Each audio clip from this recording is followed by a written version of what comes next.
Can I please stress to everybody in and around Avalon and the northern beaches that for the next 3 days you should not be leaving your home unless it's absolutely necessary.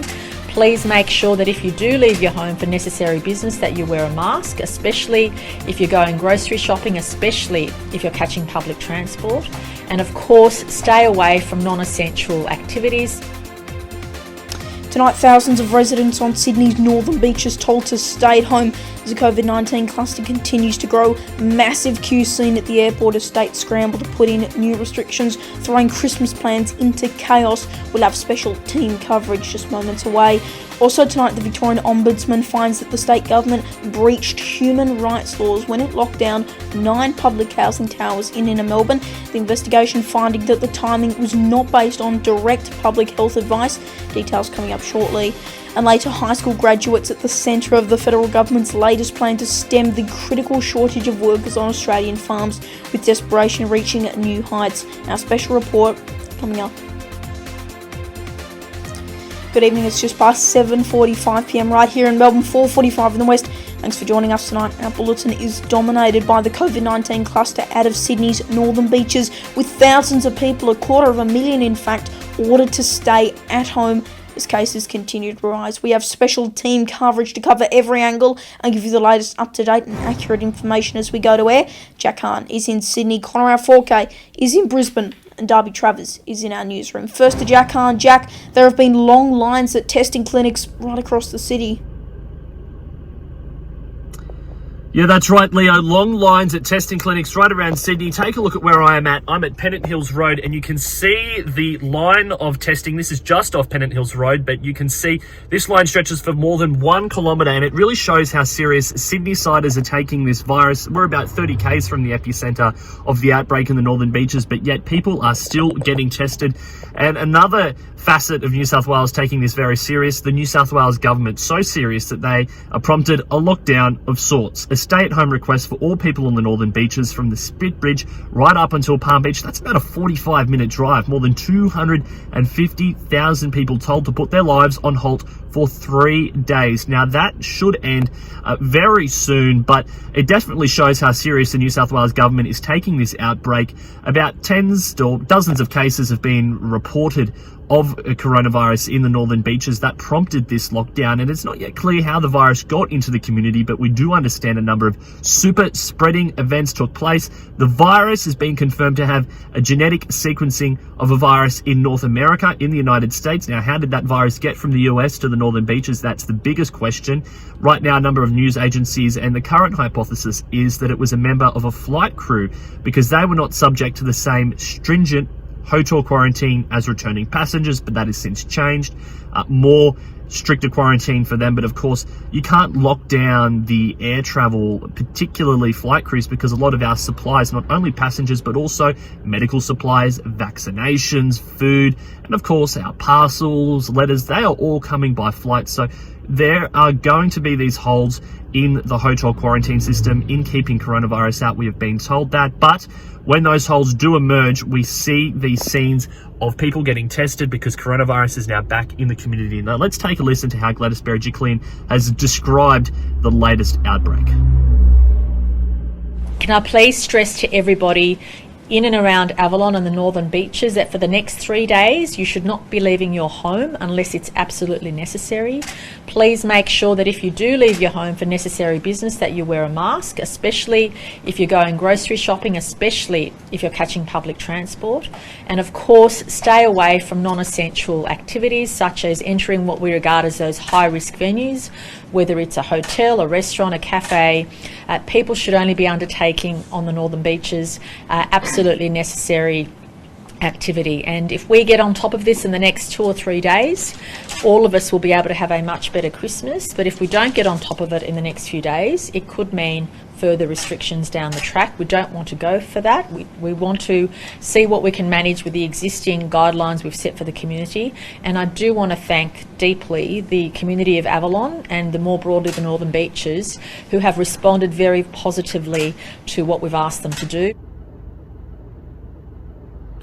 Now, Leo, the biggest question is, will they have this under control and how seriously are people taking it? Well, you can see by the lines of testing behind me, people are taking it seriously, but I can tell you anecdotally, the biggest concern at the moment is masks. Will people wear them? I went shopping yesterday at a big shopping centre, Miranda Fair for Christmas, about half an hour drive from the outbreak of the Northern Beaches, maybe a little bit more.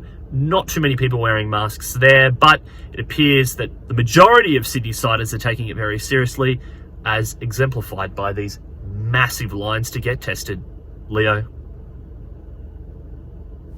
Alright, Jack, thank you. Now let's head over to Connor, our 4K in Brisbane for us. Connor, every Australian state and territory has now reinstated border restrictions just days out from Christmas. Leo, all Scott Morrison and so many others wanted for Christmas was open borders. Now that early Christmas present, one which we only had for a week, has been revoked. Every Australian state and territory has moved to reinstate some level of border restriction. In keeping with the national hotspot regime, the states are only locking out specific geographical areas, not entire states. But the restrictions do vary from state to state. Here's what you need to know. Victoria will implement a permit system. Everyone who resides in regional New South Wales is welcome. Residents from the Northern Beaches are not. Those in the Greater Sydney area are allowed in, but that's conditional on them getting tested and returning a negative result. Western Australia may have the toughest border restrictions, but theirs hinges on honesty. All New South Wales arrivals will have to quarantine at home for 14 days and take a COVID test on day 11. South Australia's border with New South Wales remains open, but travellers from that state must complete a cross-border pass. No border restrictions are current in the ACT. Authorities there are asking anyone who has been in the Northern Beaches area from Friday the 11th of December to immediately self-isolate and get tested. Now moving to Tasmania, where anyone who has been in the Northern Beaches area in the past 14 days will be turned away unless approved as an essential traveller. FIFO workers can apply for this essential traveller status. Like Tasmania and Queensland, the Northern Territory has declared Sydney's Northern Beaches a hotspot and requires travellers from that hotspot to undertake 14 days supervised quarantine. Where I am in Queensland, anyone who's been in the declared hotspot region will have to spend 14 days in hotel quarantine. Now that announcement comes after revelations. A Northern Beaches woman travelled through Queensland last week while infected. Our Chief Health Officer is most concerned she could have infected passengers on Virgin flight VA925, which flew into Brisbane Airport on the 16th of December. And Leo, state leaders have urged people to avoid travelling to any part of Greater Sydney, lest impromptu restrictions prevent them from returning home. And the border restrictions could keep coming, Queensland Premier Anastasia Palaszczuk warns, if any cases of unlinked community transmission arise in other parts of New South Wales. Connor, thank you. Now let's go to Darby Travers in our newsroom. Darby, what's the latest as we cross to you?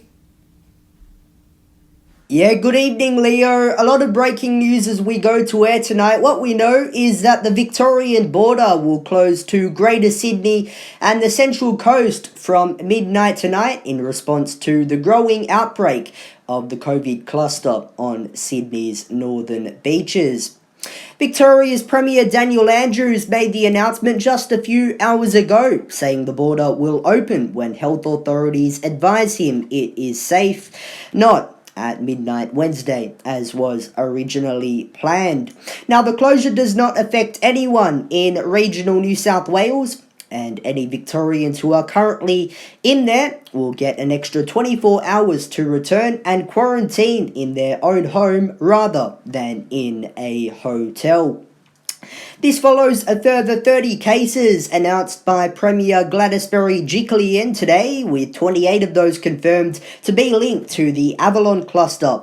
Now, because of this, anyone in Greater Sydney will now only be allowed to have a maximum of 30 visitors in their home, which will apply until at least midnight on Wednesday. Now, less than an hour after this announcement, it was also announced that South Australia will close its border to Greater Sydney also from midnight tonight, meaning anyone arriving will have to self-isolate for 14 days. A number of events have been affected, including the annual Sydney to Hobart yacht race, the first time in its 76-year history that it has not gone ahead. And also, it has forced the Sydney Swans and GWS Giants AFL clubs to cancel their pre-season training and put many people's Christmas and holiday plans into absolute chaos. Leo? Alright, Darby, thank you, and thanks to our entire team for our coverage tonight. You can stay up to date by following us on social media. Just search 6NewsAU to find us. To other news tonight, the Victorian Ombudsman has found that the state government breached human rights laws when it locked down 9 public housing towers in inner Melbourne at the beginning of the second wave in early July. The investigation found that the temporary lockdown was warranted, but that the timing of it was not based on direct public health advice. Reporter Lincoln Holmes has more. Just days ago, the Victorian Ombudsman found that the lockdown at the North Melbourne towers in Melbourne's second COVID-19 wave was unnecessary. The lockdown successfully stopped the spread of the virus at the towers.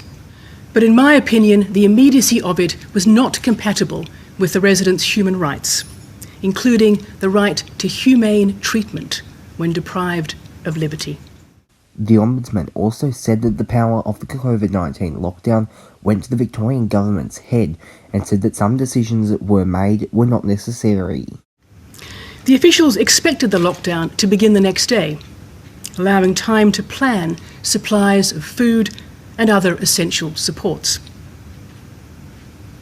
But at a press conference at 4 p.m, the Premier announced the lockdown, effective immediately. The lockdown of the North Melbourne towers left hundreds locked inside for days. Their only piece of fresh air was walking around the courtyard.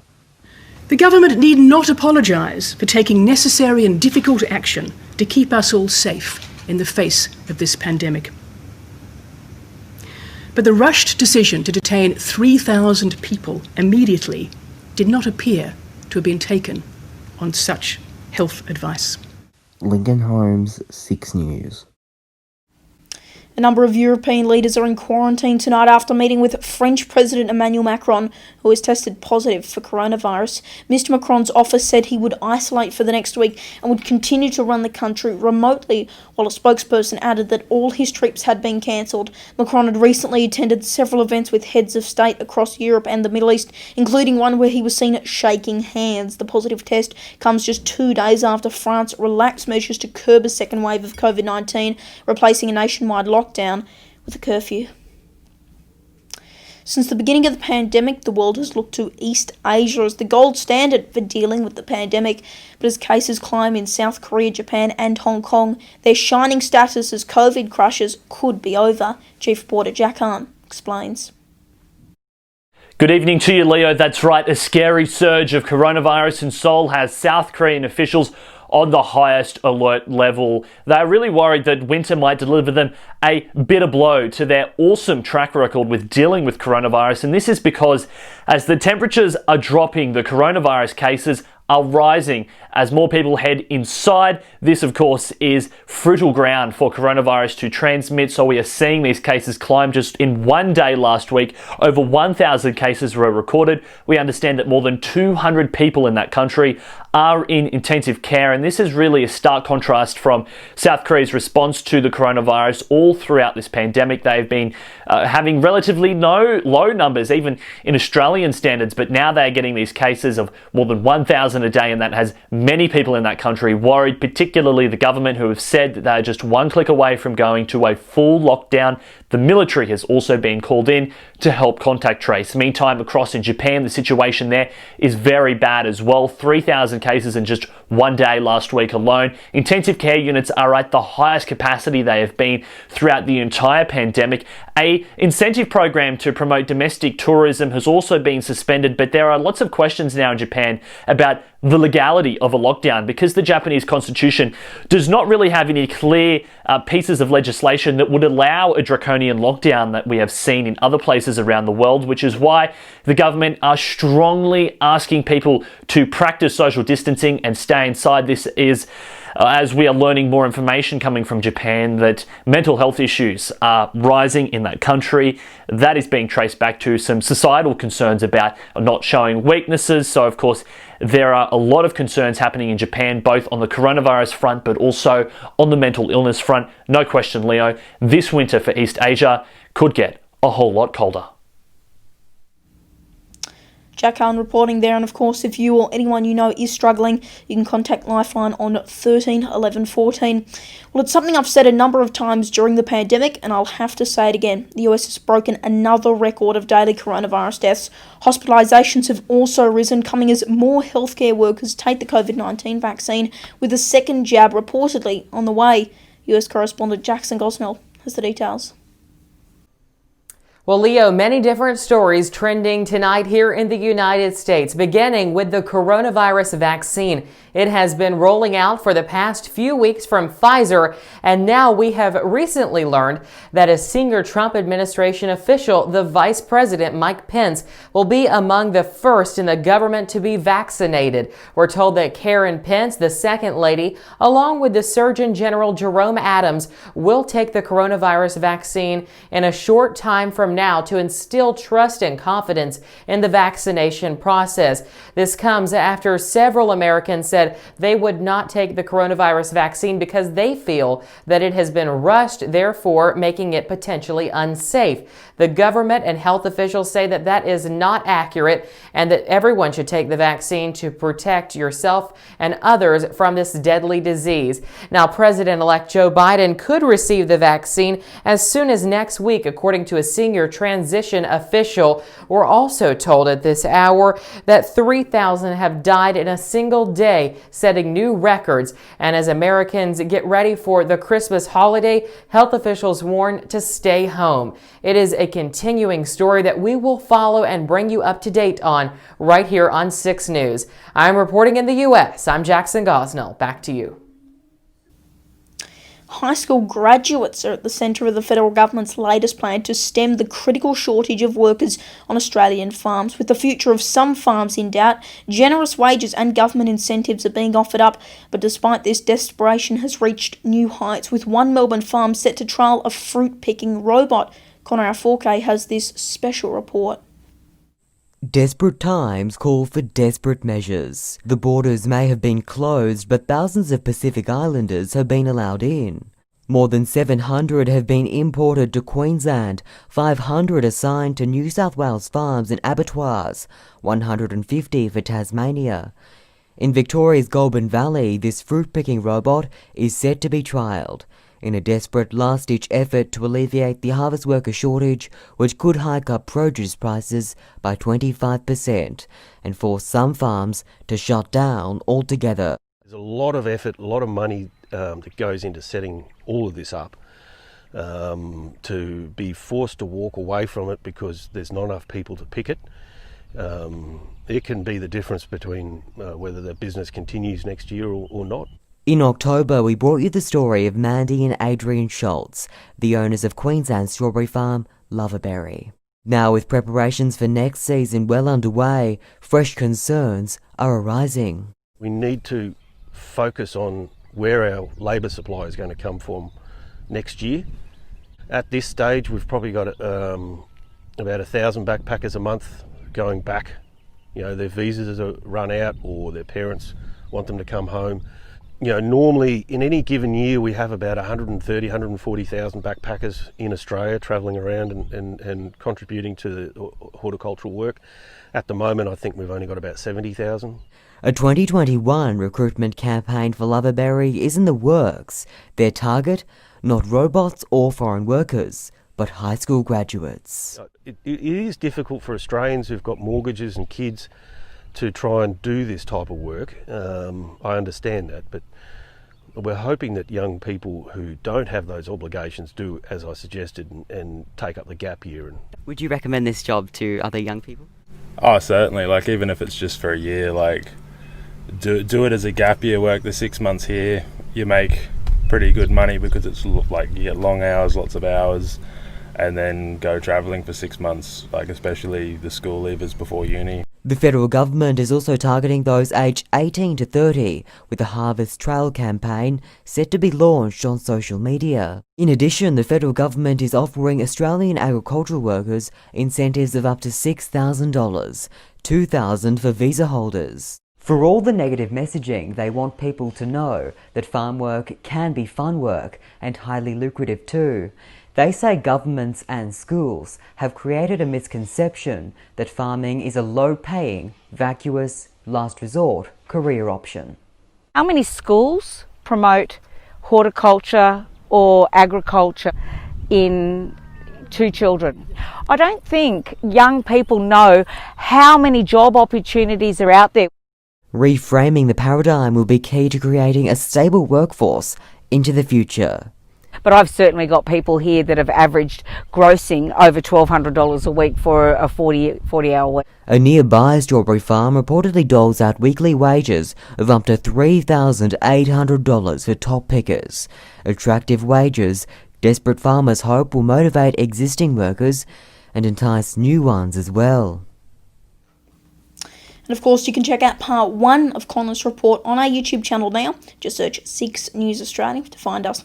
Scott Morrison has revealed a ministerial shake-up to shape the nation's pandemic recovery. The PM announced a number of key changes in his cabinet, which includes Education Minister Dan Tehan moving to the trade portfolio, as Simon Birmingham is becoming the Finance Minister following Matthias Cormann's retirement. Former SAS officer Andrew Hastie has been appointed Assistant Minister for Defence. Paul Fletcher will take over the City's portfolio, while David Coleman will take mental health and suicide prevention. Jane Hume has also been promoted to the Ministry to Digital Transformation and Superannuation, while Michael Sucker takes housing and homelessness, and Amanda Stoker will become an Assistant Minister to the Attorney General.